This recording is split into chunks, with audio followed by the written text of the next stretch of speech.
But do you ever feel like you are having a tantrum at the end of the world? I mean, do you ever feel like you are screaming and shouting, look around you? And yet, people just continue to consume, to want more, to foster more independence, to continue to uplift independence as though that is a value that has ever saved anyone or that ever will.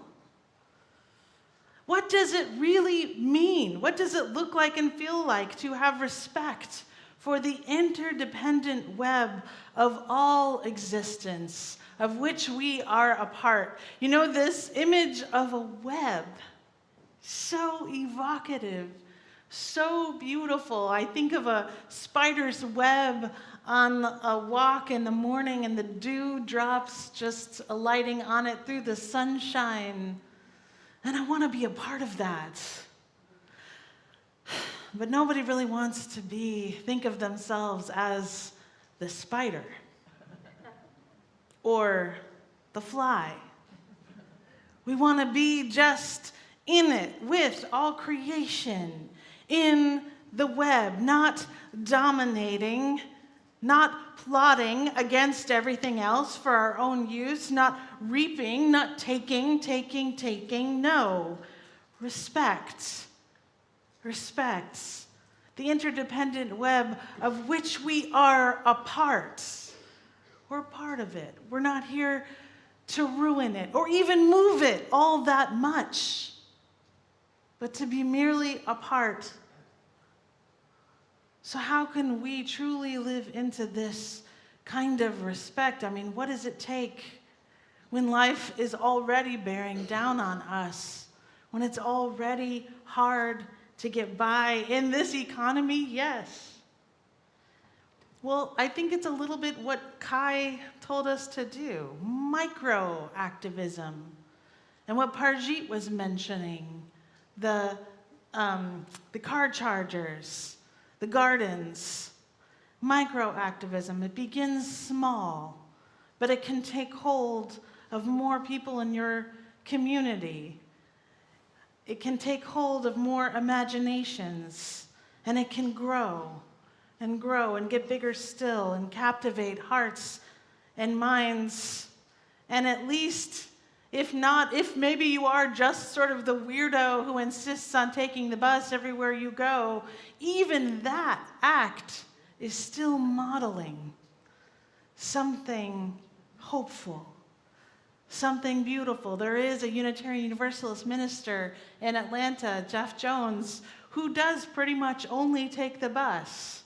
And so if he's going to get together with me, we have to plan hours in advance. And sometimes there are moments where I admit I shake my head, but mostly I shake my head in wonderment and a little bit of that holy envy.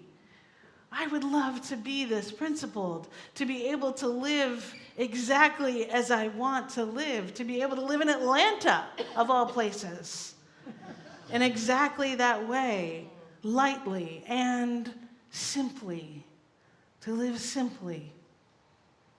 And so the small micro acts, micro-activism can become larger. You can gather more people around divestment, divesting retirement accounts, divesting from fossil fuel companies, from companies that would despoil the earth. And so the micro builds upon itself and becomes macro. Now, this is complicated. It is filled with complexity and tension. And in fact, this complexity and this tension is being played out right now in the Unitarian Universalist Association and some of the investments that they hold for our retirements and things like that who are employed by them. So this is happening everywhere in real time.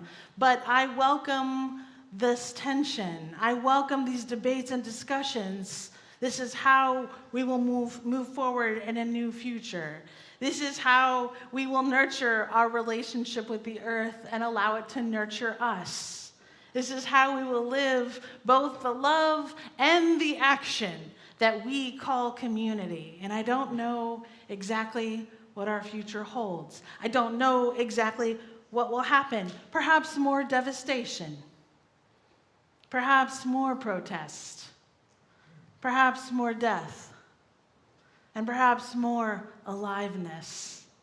Perhaps more vibrancy. Perhaps more aliveness, energy, and vibrancy within us as we begin to influence one another, to inspire one another with our commitments, the commitments of our lives.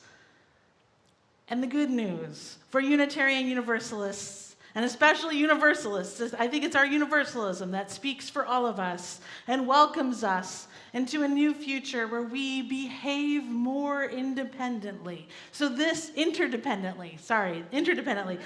is our good news. If you are already living with an ethic of interdependence, and in fact what is really going to mean utter dependence, then you are all ready for the future. You are all ready for this next phase of living on earth, because it is not our independence that will save us. It is our interdependence. It is those tiny acts, the carpooling, the community gardens, the mutual aid, the communal living.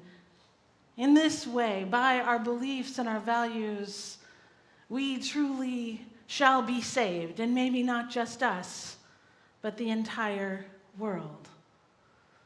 So lift up this value of interdependence wherever you go, and know that it makes you ready for a new future that will hold devastation, that will hold life, and will also hold the beauty of this earth. And I want to close with one final story that takes place in the city of Prague, far away in the land of what used to be Czechoslovakia. In the year 1923, there was a Unitarian church. But the building didn't look much like a church. It was up on a hill, but it had no bells, no spires, no stained glass windows. It didn't even have a piano. It had no chalice, no candles. It had no flowers. I mean, the church did have some things. It had 4 walls. It had a ceiling and a floor, doors and a few windows. It had some wooden chairs, but all very plain, very simple. I wonder what made it a church then. The people. The people. Yes, it was the people who came to it every Sunday. And the church also happened to have a minister named Norbert Čapek. Every Sunday, Minister Čapek went to church. He spoke to the people while they listened, sitting quietly and sitting in those wooden chairs. And that was all. No music, no candles, not even coffee and cake. Can you believe it? But when springtime came to the city of Prague, Norbert Čapek went on a stroll. The rains had come. The birds were singing. The flowers were blooming all across the land.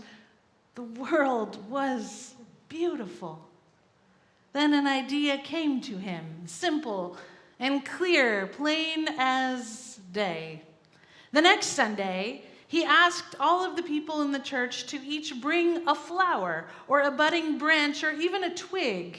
Each person was to bring just one. What kind, they asked. What color? What size? It's your choice, he said. Each of you should choose what you like.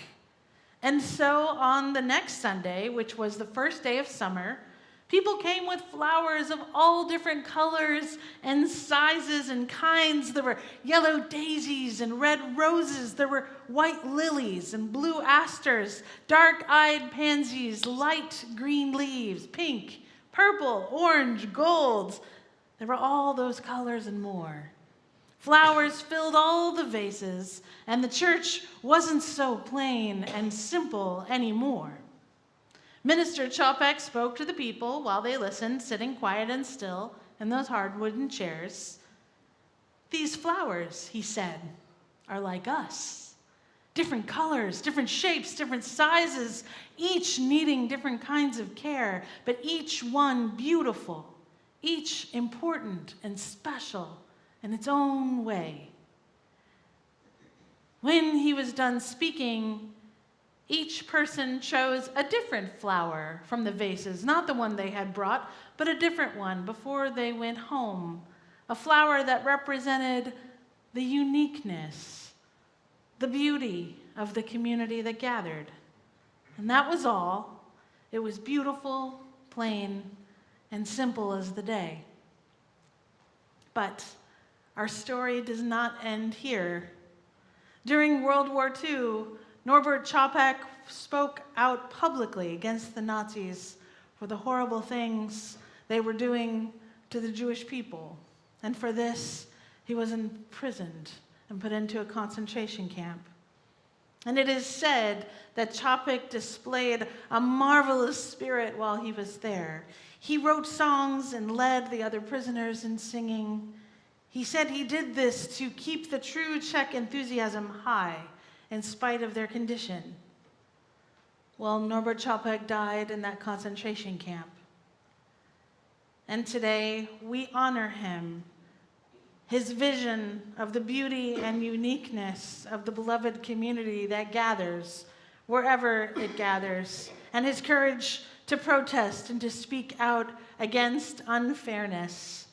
His wife brought his flower ritual, flower communion, to the United States, to America, where Unitarian churches across the nation celebrate this tradition during springtime.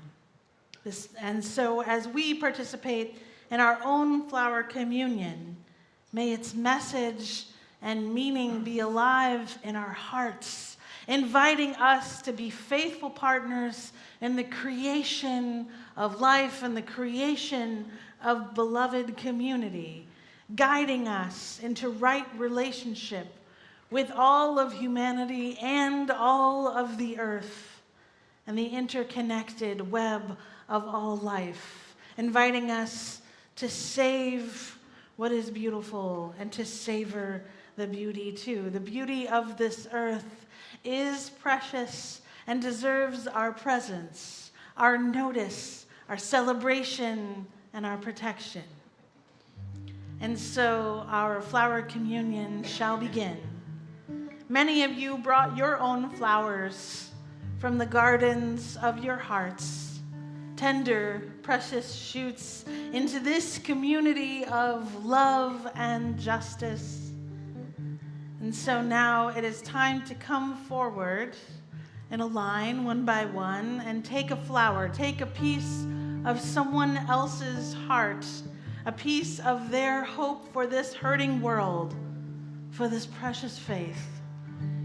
So when I gesture to your section, you may come down and silently take a flower and then go out into the day in peace and love, go out into this greening world, into this verdant day we have been given. Come forward.